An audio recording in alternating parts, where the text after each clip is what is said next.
Hello everyone, I'm Suyash and the zest that you're witnessing this instance will be your host this evening. I'm joined with Harshita and we are executive members of Team SPEC. Team SPEC, or Society for Promotion of Electronics Culture, was created under the patronage of NIT Hamirpur with its core purpose to foster technological innovation and excellence for the benefit of humanity. Under capable leadership, any organization can flourish to its full potential. Such is the backbone of Team SPEC, where leaders set aside their agendas and invest in collective vision to help become a success story. First and foremost, we would like to extend our heartiest gratitude to our director, Professor Hiralal Murlidhar Suryavanshi, for building a holistic environment to hold this iteration of Electrothon. With the constant guidance of DFI Dr. Dharmender Singh Yadav sir and HOD Dr. Gargi Khanna ma'am, we are able to provide a progressive and encouraging environment for the Electrothon participants. A special thanks to our President Yuvraj sir and Vice President Yash Gupta sir. We have been able to set new heights for Electrothon 4.0. Predicting the future is not magic, it is technology. To spread this temperament in students and to cater to the needs of their inquisitive nature, we are conducting a worldwide hackathon, Electrothon. This being said, we assure you that you are going to have a wonderful time because we have an amazing personality lined up for you. We extend our warm greetings and a hearty welcome to everyone for joining us today. Electrothon 4.0 is back with the second guest talk of the iteration with none other than Doreen Lorenzo, a leader, innovator, designer, but most importantly, an inspiration for people from all walks of life. In her own words, a woman of her standing and expertise could simply sit on board, become a mentor, and invest in companies. But every time she chooses to go the extra mile to revolutionize the space of innovation through human centric design, thoughtful leadership, and art of collaboration. Needless to say, she does it so beautifully while putting empathy and humor to use. Doreen is a successful leader of global creative firms. As the former president of Frog Design and Quirky, she has advised companies on design and innovation ideas for decades. In September of 2017, she was appointed Assistant Dean of the New School of Design and Creative Technologies at the University of Texas at Austin. She is a co founder of Mobile Video Insights from Vidlet, as well as a board member and advisor to several other companies. 5 years ago, she became a columnist for Fast Company Co-Design, writing a monthly column called Designing Women. Most recently, Texas Monthly named Doreen as one of the 15 innovators reshaping Texas. Her philosophy on life can be traced back to any Bruce Springsteen song. We would gladly like to call Doreen on the stage now. Thank you. Thank you. Hello, everybody. Welcome. Thank you for that lovely introduction. Hi, ma'am. So glad to have you here today. I believe it must be a beautiful morning in Texas right now. It is a beautiful morning. No rain. That's great. And no snow, which we have been getting lately. So that's a good thing. So many awards, so many positions of responsibility. The list just doesn't come to an end. And this is truly inspiring for each one of us sitting here today, be it design, be it leadership, be it business. Needless to say, you've aced all domains. So now, when you look back on your journey, what are the dots that you feel connected correctly for you? And is there anything you feel you could have done differently? Well, I think I always put people first. So in that respect, I don't think I would do that differently. I think we are successful by understanding the human connections and the human needs. And as a designer or as a creator or as an innovator, if you don't understand the insights and needs of people, you're not really good at anything. So that has always been in the forefront of how I've approached, whether it's leadership or running businesses or creating new programs or services. It's really what's the human experience? How does that impact the human? Because that's who benefits or loses from this. So for me, that's really been my guiding light and my guiding principle. And I didn't realize that, by the way, until much later in my career. But when you analyze uh, your life, that's where you come up with. It's always about the people. Whatever you're saying right now, it just Well, reminds me of your very own line that businesses are never run at the bottom of Excel sheets. They're always run by people. And that is why people must always come first. And Over to you, decision Priyansh. making is complicated. Decision making is not black and white. So decision making is not, well, I look at the bottom of the spreadsheet and it says it's this number. Sometimes it's the nuances of people. And particularly when you're doing anything that's unique and different and innovative, it's not going to make sense because people can't understand it. So oftentimes what you have to allow people is to experience it or understand what those unmet needs are and then deliver something that would grab people. You know, people aren't going to tell you, I want this thing, but they can tell you what their problems are. And if you understand the problems, that's how you come up with the solutions. well, Doreen, That was lovely. that was lovely, and I had so many great insights from it, from that answer. As you know, that we are just 2 days away from the fourth iteration of Electrothon, and most of the people who have joined right now are participants. You've often talked about the importance of soft skills like empathy and critical thinking in creating successful businesses. How do you think these values can be put to use by students in hackathons to reach the best solutions? That's a great question. I'm glad you asked it because I think it's important as students to learn the skills of interdisciplinary work, to learn the teamwork skills. We are not supermen or superwomen. We're not doing this alone. Everything you do in connection with somebody else. It is a complex world that we live in. It is a multidisciplinary and interdisciplinary world we live in. You know, when I started out in the world, hardware didn't talk to software, right? But that's ridiculous today. So you need the skills of understanding, you know, what is a business person going to do? What is a creative person going to do? What is a engineer going to do? What is a software developer going to do? How do they all intersect to form the best product or service? Because they're all coming at something from their perspective. Of course, understanding what the end user wants or is missing. So when you look at going into anything like hackathons or students, think about it's exciting to get to the answer, but it's more exciting and it's very, very, very good for you to learn from your peers. Learn from the people that you're working with, understand the questions that they're asking. They're coming at things from a different perspective that you might not even think about. Take a moment to take those insights in and to understand where their perspective. That will help you further as you go along in your career and you begin to see how all of these pieces fit together. That was great. I hope all the participants now they feel motivated that they realize that Electrothon is not just about lines of code. It's much bigger than that. It's about imbibing empathy to derive solutions for larger problems. So, moving ahead, another question which we have is it's been around 5 years since you've been associated with the University of Texas.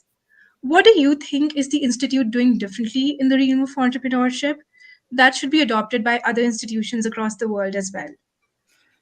Great question. It's interesting because higher education has a way of doing things. And oftentimes, your success is based on your scholarly work. But in the fields of design and technology, so much of that work is being done in real time outside in the industry. And so as you're teaching your students, you have to stay ahead of that because what you don't want to do is teach your students skills that will be outdated when they get out. So a lot of what we do, a big part of what we do in my program is we work with organizations, businesses around the world, understanding what their 5-year roadmap is. Because we understand what their 5-year roadmap is, we're then creating reactive curriculums. We're looking at curriculums where we're going to teach her something as you enter as a freshman. We want to make sure that when you get out as a senior, that's a viable skill. So we work really closely with our organizations around us, we have them teach classes for us. They come in and they're co-teaching classes with us. We're sending our students to their locations to take classes because something about being present in a work environment and why solutions are chosen is a really important aspect. It also helps with a little bit we were talking about before with that socialization, how you work in teams and groups, and what perspectives people bring to the table. So we're doing that. We also are doing outreach. Those skills are not always something that a student coming out of, high school or secondary school would know what to major in college. And so we want to make sure that we do a lot of work at the secondary level school to expose these students to what's possible. It's working. Most of our students are employed as they leave the program. Um, we have a lot of amazing, we were early on teaching AI design ethics. We were early on teaching kind of human-centered design to undergraduates because these are important skills we think all students should learn. Well, rightly said, Doreen. Socialization and outreach are really vital when it comes to teaching. Well, moving ahead to the next question. There will be many students out there who are new to the concept of human centric design. How can you put forth the concept for them in an easiest way possible? Human-centered design is understanding people. So human-centered design is understanding what is the problem you're trying to solve, who are you trying to solve that problem for, right? Think of those two questions. And if you understand the problem, then you understand who the audience for that problem is. Now you're creating a solution that is needed. And that's the human side of it. If you're just creating a solution that you believe is the right solution because you believe it's the right solution, well, you're not putting the human in. Now you can take that one step further. Human centered is also how I interact with my colleagues, how I work together, how I get to understand, gee, what's driving your motivation today? Sometimes people have bad days or hard days. Let me understand that so I can help you. If you work together in that dynamic, you get so much more out of where you're going to go and how the solution is going to come. Part of this is building trust too with people. If I know that you are really understanding me, even if I might not agree with your solution, I believe that you have my back. And those are some of the most important skills and powerful skills that you can have.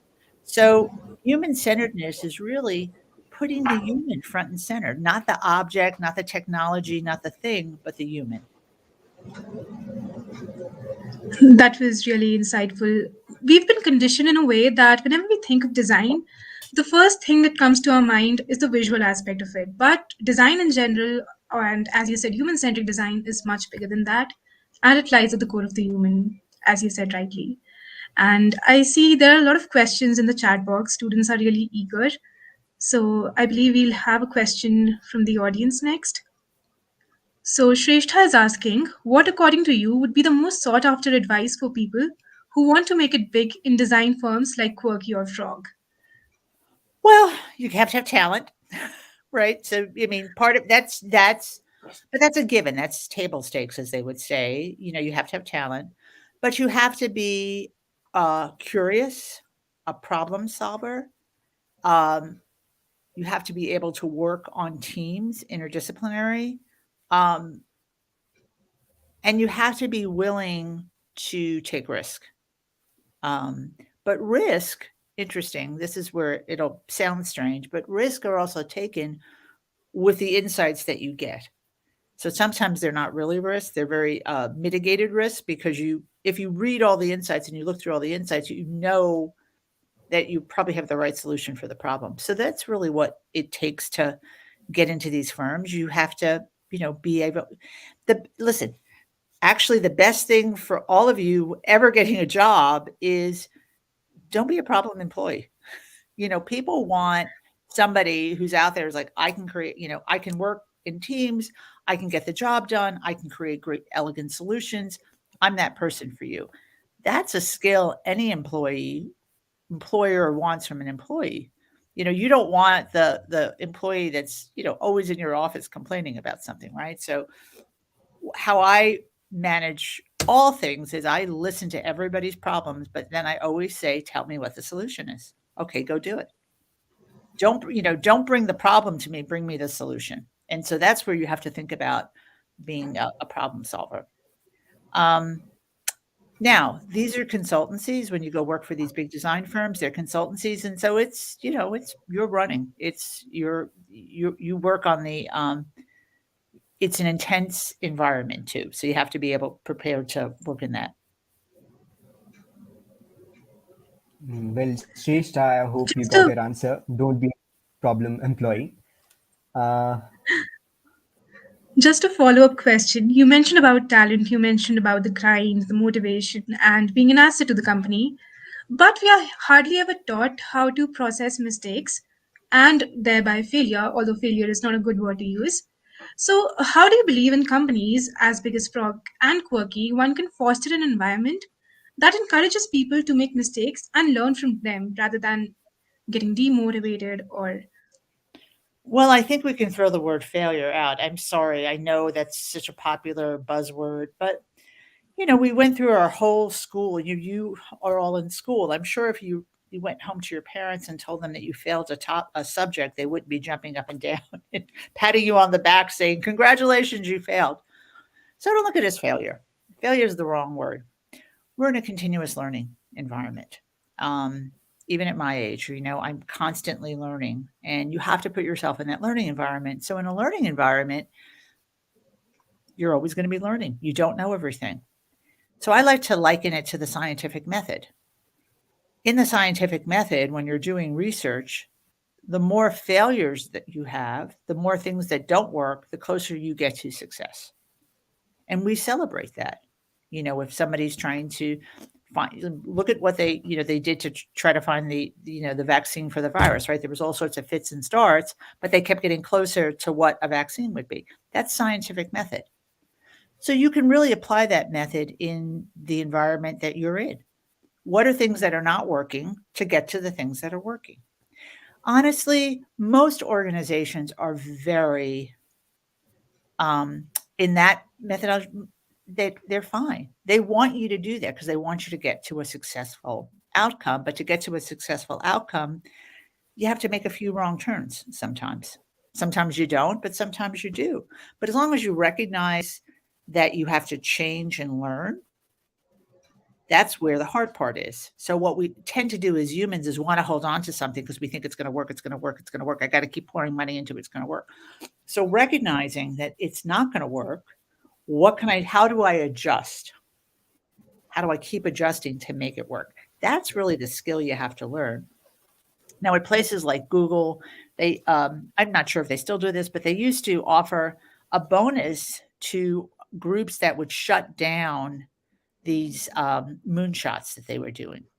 Because the reason they did that is they didn't want them to spend a lot of money needlessly. So as a employee, if you could modulate yourself and know this isn't working, I have to do that all the time. This isn't working. Let's pivot. Let's pivot. Let's pivot. And somebody said to me, "What's the number one skill you teach your students?" And it's like pivoting. Learn that that's okay. That didn't work. We're going to go this way. That didn't work. Okay, we'll keep trying stuff. And if you do that rapidly, honestly, nobody even knows. extremely, extremely amazing. And whatever you said right now just reminded me of the Dunning-Kruger prayer, which goes like, "Let me be smart enough to know how dumb I am, but give me the courage to carry on anyway." Yes. So it just reminded me of the same.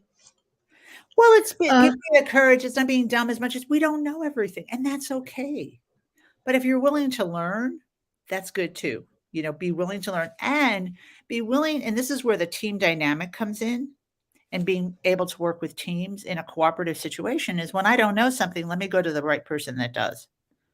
And don't be afraid of doing that.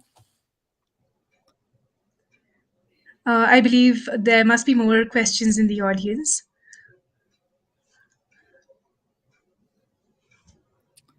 Just should be produced and check prominent roles. All right. So Yeah, I mean, I yeah, get that question. That's a great question, and I do get because it is really not a linear path, except in my mind. What it is really is not being afraid when doors open. So every day, doors open for all of you. And sometimes we're very aware and we want to step through that and take a risk. And some days we're just like, no, thank you. I'll just stay here. And so I think a lot of my career was I saw how these dots gently connected early on, and I decided to see if I could make them connect. So video producing led me to the internet. Now, ladies and gentlemen, this is a long time ago, led me to the internet, which led me to think about was there an ability to put video, stream video? Now, why that's funny, of course, is we stream video today, but 30 years ago, we didn't stream video. So that led me to the internet, which led me to developing websites, which led me into design, which, and there it goes, right? So there was these little dots that kind of work together, but, made the path. So I always tell everybody I have absolutely no skill for any job I've ever had, but I have a lot of enthusiasm for learning, and for not being afraid to ask the questions when I need to ask the question.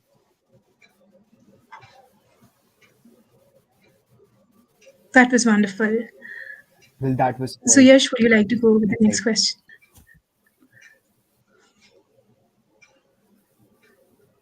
Bucheti asks, So Bacheti, you have always taken an active part in showing the world. I think there is a lag. Bucheti asks, you have always taken an active part in showing the world that design needs women leaders. So, what measures do you think will be more effective in preparing women leaders in the field of design? Well, I think, I'm very, very active in making sure women leaders and we are increasing our diversity in design. That's part of why I went to a school like the University of Texas, because it has such a diversity quotient. I wanted to make sure that we're bringing different voices. There are many, many, many reports written that women leaders are often or are always more profitable, more successful, keep the team dynamics, because women leaders tend to be more human centric. So allowing women to use those skills and not feel that that's not something that's important to be successful leaders in the workplace. That's one of the most important things you can do. These are natural tendencies. Women tend to, and I'm not talking about anything sexist or like this is women tend to congregate in group. Use that to your advantage, right? And use it not just with women, but cultivate men and women together to begin to build a community that allows creativity and innovation to just be part of the fabric. That's the whole purpose of really, I think, as a leader that you have to do. Women just tend to group together better. I think when I started writing my column, it was because people always told me there was no women leaders. There was no women leaders in design. The truth, there were a lot, but they were not front and center. So I just wanted to highlight that.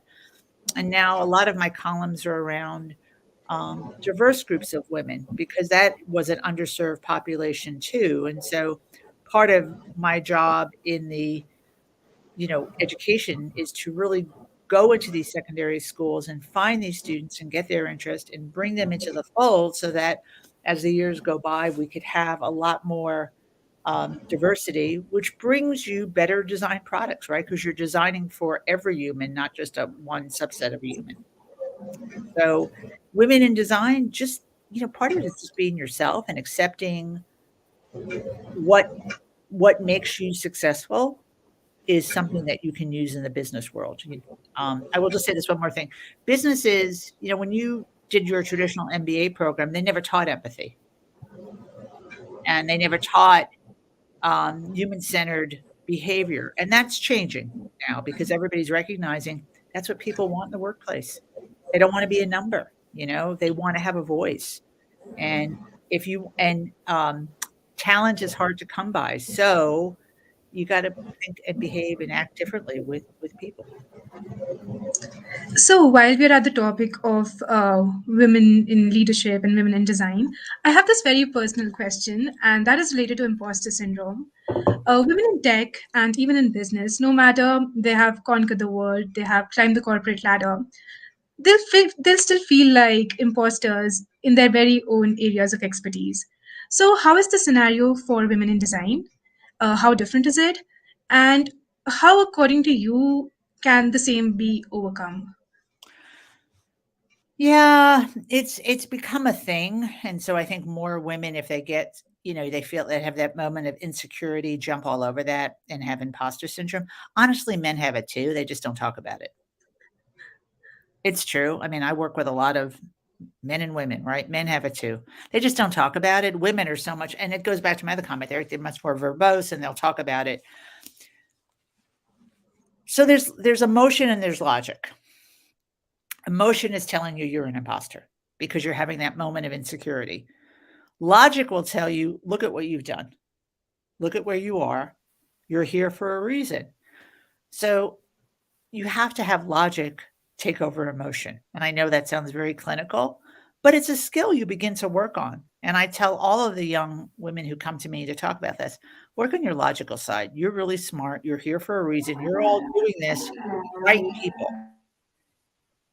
Have your logic take over your emotion, because one of the, everybody always says, well, what are the pieces of advice, that have made you successful? I could actually only remember one really good piece of advice from somebody, which was, if you could manage the emotions as a leader, you'll be really successful.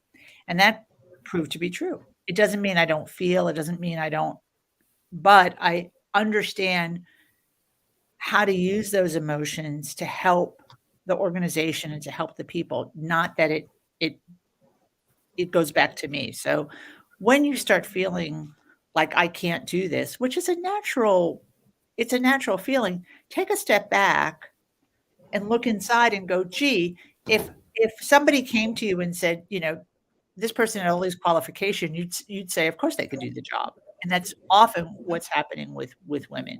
So women need to kind of throw out the imposter syndrome, because men have it too. It's called fear. And you got to learn how to get over your fears. Well, we do. We all have fears. You will not find me jumping out of an airplane. Like we all, we all have our fears. I don't like snakes. That's reality.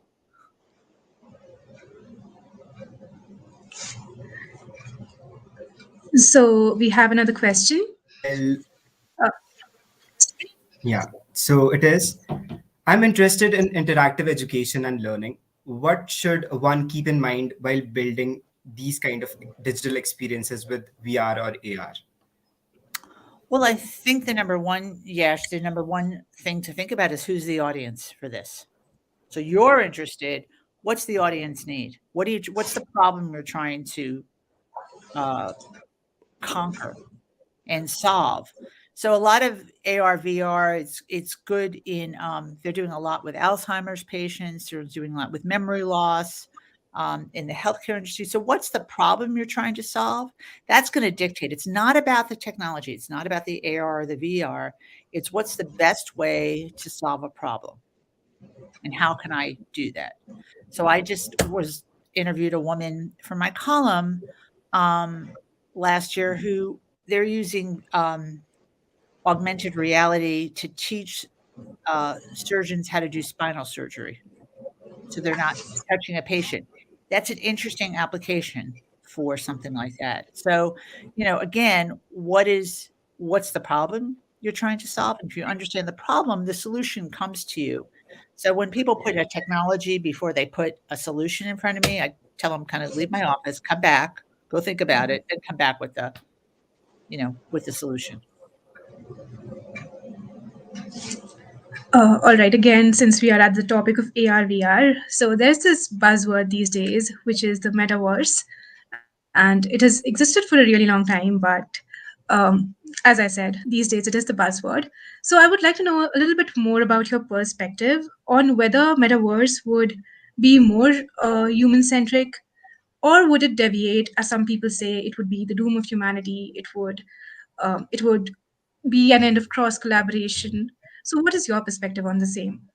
Well, we always have doom. Anytime something's new, you're always going to have the people who will tell you that it will be the end of the world. So, for example, when word processing came in before computers, they said that would be the end of the work world as we know it. But one thing closes, another opens. So the metaverse has been around for a very long time, as you said. I think everybody's just trying to figure out what it is, right? Well, it's true. Like, and how would I use this, and what am I doing? So we're looking at it right now a lot in the entertainment space. How do you, from an entertainment perspective, how do you use it?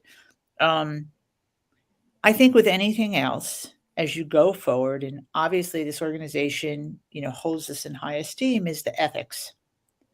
As you design something, as you look at something, how are you going to design it with the human in mind and doing the best for humanity? And since we know so much about how the digital world could influence and hurt us, how, as newly minted people going out into the workforce, can you make a difference with that? Because I think the metaverse can do great things for us, but you have to use it right. Right. So it's like a James Bond movie, it's Dr. Evil or Dr. No versus James Bond. I mean, you've got to do good with it, and it can help. It can do good things. Um, we are moving into a world where we're accepting. Look at us today. We're accepting the virtual. We're accepting the fact that we're not always in person. So how do you enhance that? And I always say can bring more joy than unhappiness to people. So it's going to evolve. You can't stop that kind of progress. Like, that ship has sailed, AI, like all that ship has sailed. So our job is to get in front of it from an ethical standpoint and make sure that what we're designing has positive implications on humanity, not negative implications.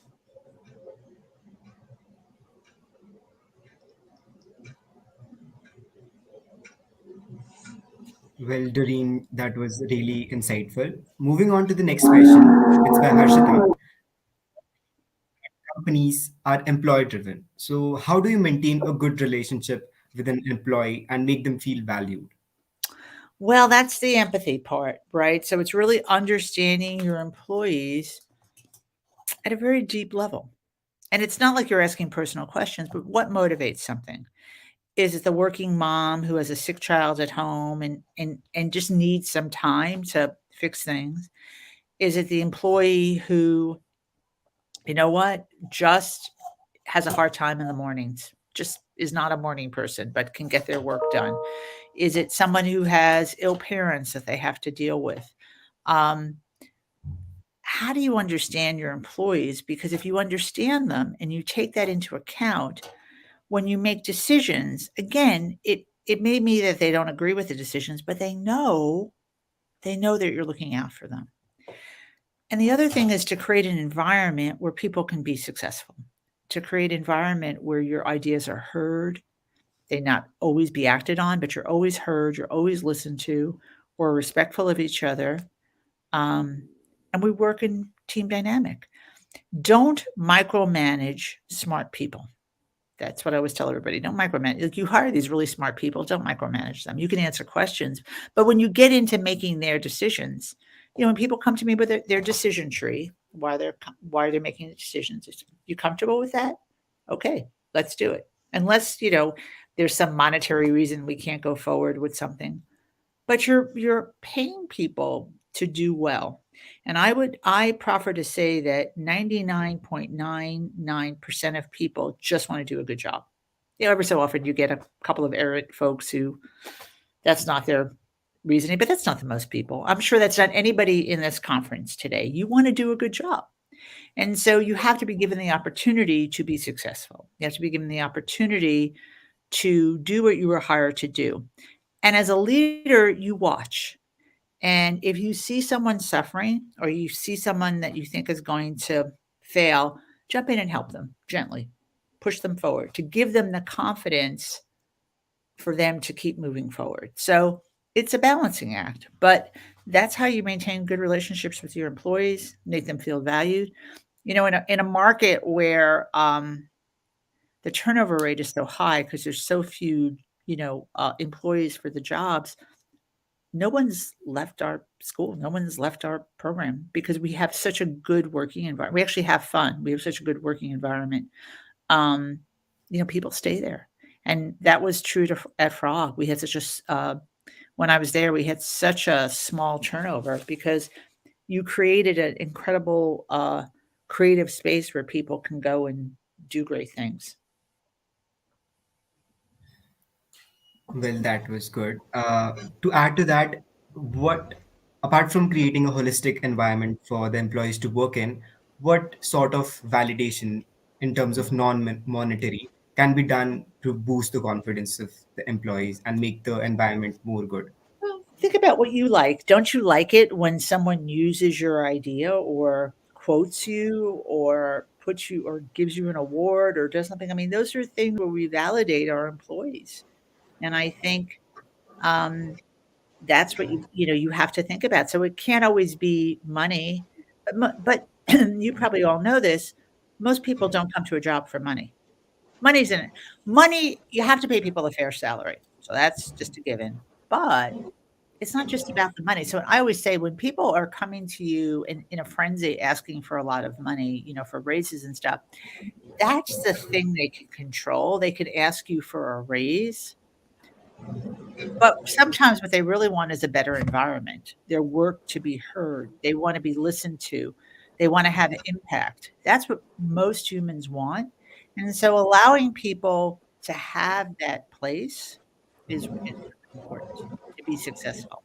And those are small. And it shocks me sometimes that that's not followed more.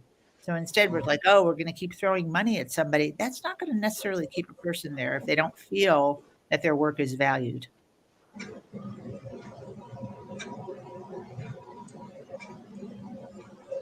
All right, so there is another question by Rohit, and he asks that Steve Jobs started as a calligraphy artist. So, how design can aid one's career in the technological field? Yeah, I mean, Steve, he was a creative soul, right? He was absolutely a creative soul.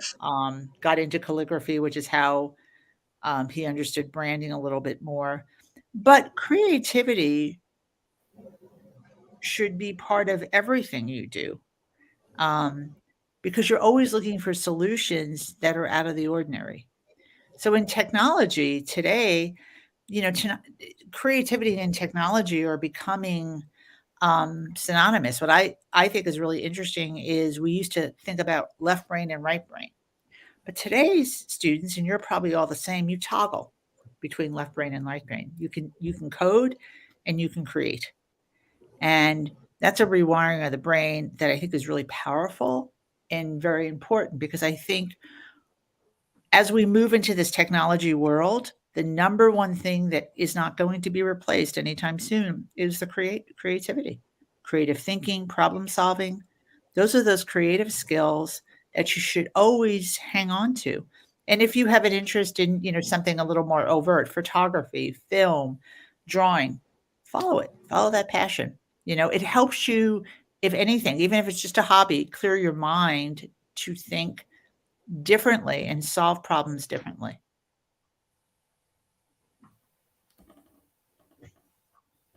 Well, that While was a great creativity, insight. so while we're at the topic of creativity, there is this thing which I had in mind, and it was that you've worked in Frog and Quirky for really long, and both of them are leading design firms. And still, in a couple of your TED Talks, I've seen you mentioning that you do not consider yourself to be a creative person. So, is this the same idea which goes behind it of being a more holistic individual than being more centric towards a certain field? Yeah, I think it's a much more holistic. I mean, to me, I've had such a wonderful, rich life to work with these incredibly creative people. They truly, they do think differently. And that's very exciting, but okay, frozen, but Is it the um, same? say it again. Maybe she's having some network Yeah, issues. I You was can saying, continue but with what that, I was Michelle. saying is, but I certainly am creative in my thinking. I'm certainly creative in how I plan, but I'm also very strategic and I'm very business focused. So I have this meshing of this holistic viewpoint on how you go about getting things done. But some people that I've gotten to work with in my life, I mean, they're just the solutions that they come up with in my wildest dreams I could never do. So, like, it's the same philosophy that a jack of all trades, but a master of none is oftentimes better than a master of just one, right? If Well, I'm here's putting what it I think you correctly. have to be in your career, right? You should master something, but you should also have secondary and tertiary skills. And that is what organizations and businesses are looking for. So they love people who, have a software background, but they also know how to have critical thinking skills, and they also know how to work on a team, and they also know how to understand what other people do, because that helps a business go forward. Important. Well, that was such a good answer. Next up is Samadeep, who asks, how do you think the virtual academics can be differentiated from the offline academics in terms of curriculum design to import more, important knowledge and impactful knowledge to learners?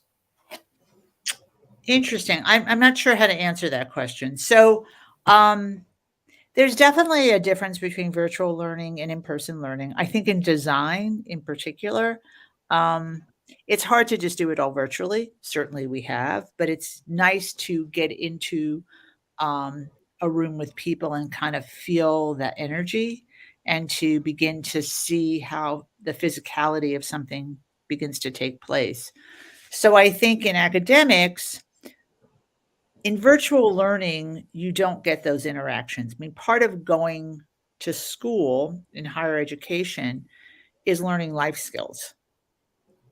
And so oftentimes when you're doing it's been hard on all of you because we've had to be virtual. But when you go to the campus, or you're away from your family, you're learning life skills too. And I think those are very, very important as you go forward in your career. So missing that is hard. It's hard. You can learn the subject matter, but it's a subject matter plus, right? It's the happy interactions that you have with your colleagues on campus or in a classroom that leads to some better solution. So I think, my preference is not totally virtual. I think some classes can be virtual, but I think we also need the in-person learning. A great answer indeed. Um, you earlier mentioned that Frog has a really great, holistic environment for employees to work in. From an employee perspective, how can an employee draw a line that this environment is toxic for me and this environment is not? It just is pushing me to grow as a person. So how Well, can an employee draw a line? well, I think as you get into the workforce more and more, you learn about people, and you can tell in interviews, or you can tell reading about people, what do they really like? Um, but we also have things like Glassdoor and other reviews, which will tell you a lot about companies and organizations. If an organization has a really high turnover rate, you got to question why everybody's leaving, right? You just got to ask those questions. And I also think the more you can draw out an interview, the more you learn about people. And that goes both ways, both for the employee and the employer. I'll learn a lot about interactions with them. If I'm trying to hire somebody, I'll learn a lot about interactions with people. Um, do they get frustrated? Do they get upset? Are they easy to work with?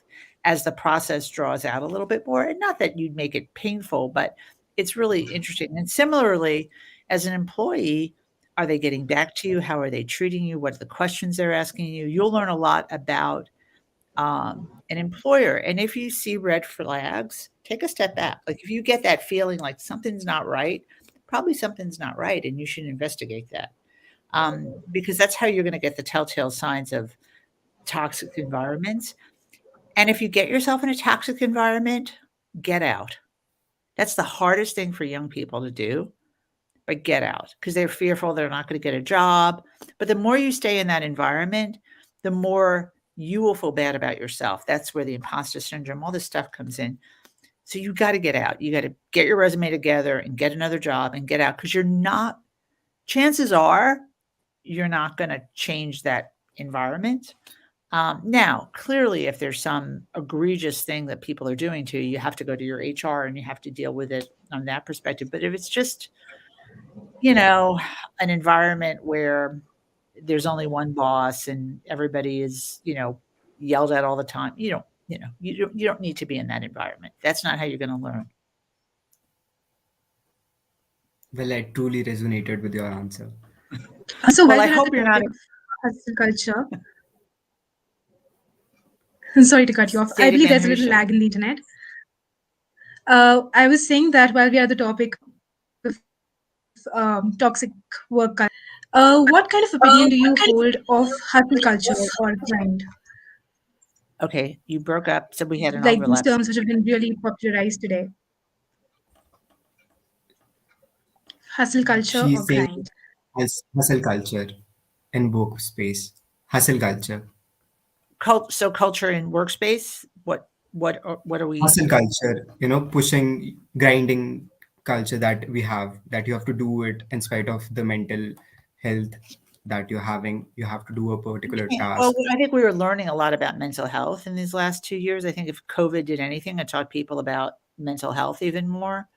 And, you know, you don't have to exist and you don't have to live like that. If you're having issues and you're having problems, there's a lot of places to go and get help. And I don't think organizations should always be going at 100, kilometers an hour all the time. That, it's some days you have deadlines and you've got to get things done, but other days you have to give people a chance to breathe and a chance for people to be inspired by something else. At Frog, we used to have, once a month we go to a museum or we do something where you would just be inspired to think about something else and not think about, the problems that you have. So we, if a workplace environment is driving kind of that culture of grinding and causing you to be really unhappy, take a step back. That's not healthy for anybody. We are not creative when we're unhappy like that. I mean, we're just not. Like, we can't be creative. We can't, what you do is you begin to just depend on the knowledge that you have, but you're not thinking of new and different ideas. So it's really not a good environment. And I tell a lot of young people, don't stay there. I mean, I had one young girl, this was last summer. She called me in tears. She reached out to me because she was doing an internship and these people were just abusive. And I'm like, you're out. Put your resignation letter in. We'll find you another internship. You got to get out of there. And she was so afraid to leave. What would it do to her reputation? I said, it's not going to do anything to your reputation. It's this company's reputation they have to be afraid of. And I wrote them a long letter. Just saying this was, we are not going to send any more students there. That was highly abusive. Because she had all this documentation. It's like, what are people thinking, for God's sakes? Me calling her at like 11 o'clock on a Friday night. 11 p.m.? Are you kidding me?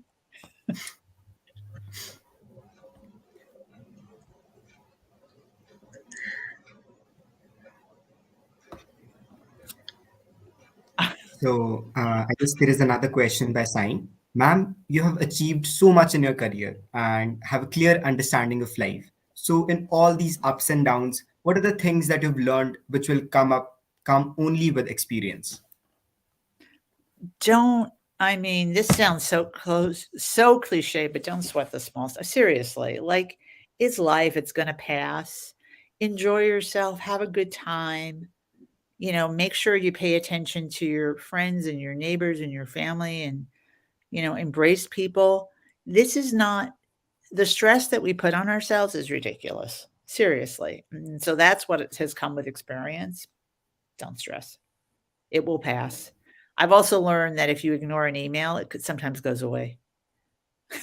You know, if you get like I get hundreds of emails a day, and so I'll just kind of wait and see what happens sometimes with things, the ones that are at it's the alarm bell sounding. I once went to visit a client. This is when I was at Frog, and he was the head of innovation for this really big company, very well known, a head of R&D, really well known guy. And he told me at the time, I thought this was really interesting. Every night he deleted all his emails. Every night. And so he said, and of course we all go, "What? Like you deleted it? Like that's crazy." And he said, if they're important, they email me again, and then I know. And I thought, well, that's an interesting twist on life. But what it says really is don't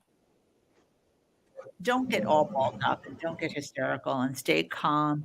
99% of the time, you can solve the problem. If it's a problem, you're going to figure it out. It's going to get solved. It could be a little hairy at one point, but the problem is going to get solved. What you can solve is when you get, an illness that can't be treated or something. That's a whole different story. But mostly work situation, you're going to get through it.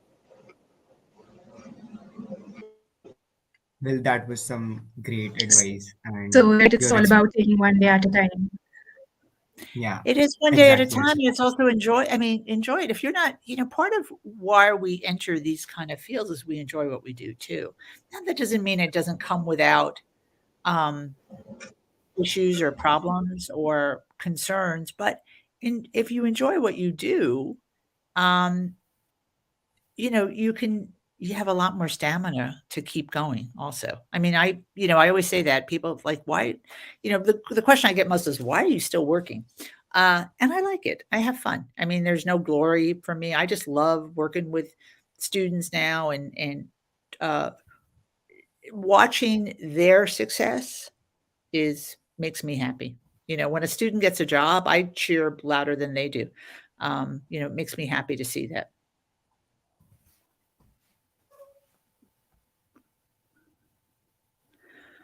Why does gardening? I'm reading the thing here. Why does gardening fascinate? I love watching things grow. It's the same principle I just told you.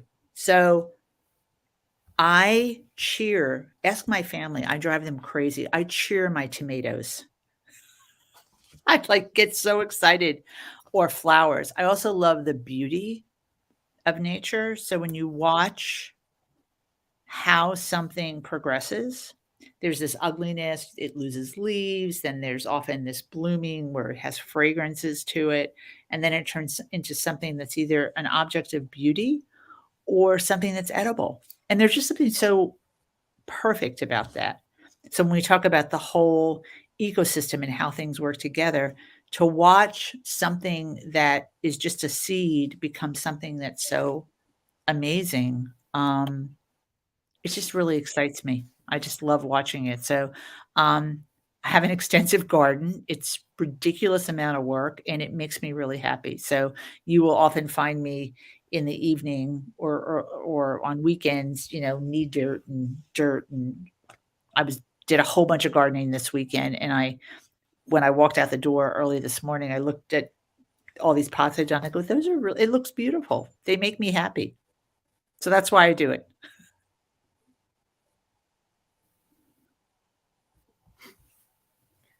Well, it's good to have a hobby like that, therapeutic. I mean, so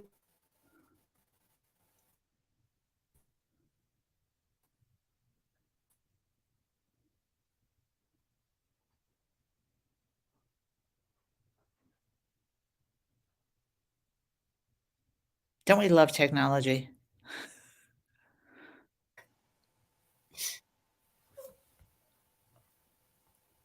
Okay, we lost you there for a minute, so you may have to Yes, there was a lag and we lost Good. you, so Yash, for a minute.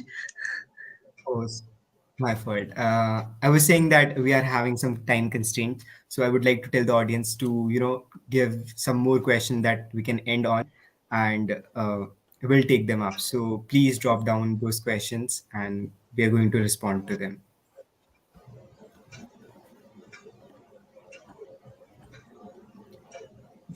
I always say, ask me anything. This is your chance, opportunity. All right, so Gargi is asking, I generally feel that I don't know anything or feel that I am last at the race. How to get confidence at that time? Well, Garji, I think you're setting your expectations too high. You have an assumption that you need to be at some place doing something, and you're looking at your neighbor going, look at what they can do. I can't do that, but you can do other things. So set small goals. Don't set big goals. By the way, when you're doing innovation, I tell people the same thing. Set small goals. Don't use the word disruption. So set small goals that you could win and that you could reach, and keep having a succession of those. And you will be surprised how your confidence would build. But you're comparing yourself to somebody else and you're going, well, they move faster, they run faster, they jump higher, their ideas are better. That's the wrong way to look at it.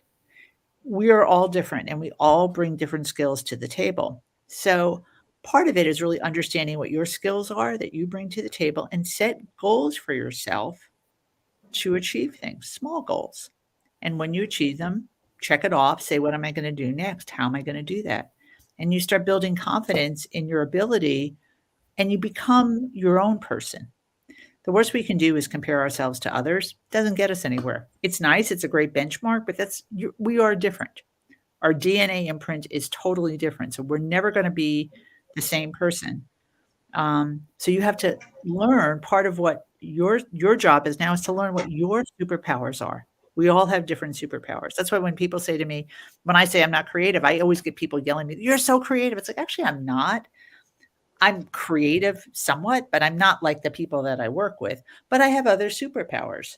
And I've learned how to use those superpowers in a creative environment to be successful. So that's what you have to do is go find your superpowers and do that in small increments and stop comparing yourself to others. Well, rightly said that individuality is what we should seek for at our every step of life. Um, there is another question by Harshita Bhatia. Design is such a creative field, but was there a moment when you were out of ideas, like a creativity block? Well, sure, but that's momentary. Um, that's a momentary thing. That what happens with that is you use design thinking or design methodologies to find other ways of trying to get yourself out of the creative block. So you have to approach the problem differently to get out of the creative block. But here's the truth, ideas are cheap. I can guarantee you during this last hour, you've all had ideas. Everybody has ideas. I've had ideas. We circle through the ideas. It's not about the ideas, it's about the execution. So even if you're out of ideas, what you really want to think about is how am I going to execute things? How am I going to get to that success? Because success is what's going to drive somebody to want to do the next thing. So, yeah, you might have a momentary block, then you got to change it up. You got to approach the problem differently. You got to, go out and do something else to get to start the engines working again. But then you also have to think about it's not just about the crazy ideas, it's about the execution of the ideas.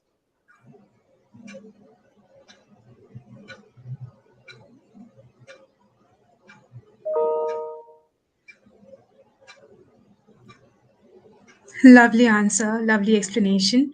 And I believe that was also a great way to come to an end of this beautiful, beautiful session. Great. And Suyash, uh, shall we proceed with a word of thanks now?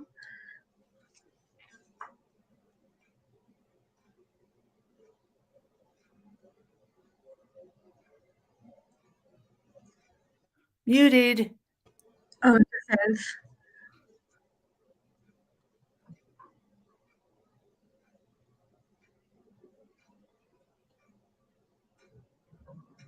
Suyash, you'll need to unmute yourself. All right, so I'll Am I take audible over. now? Yes.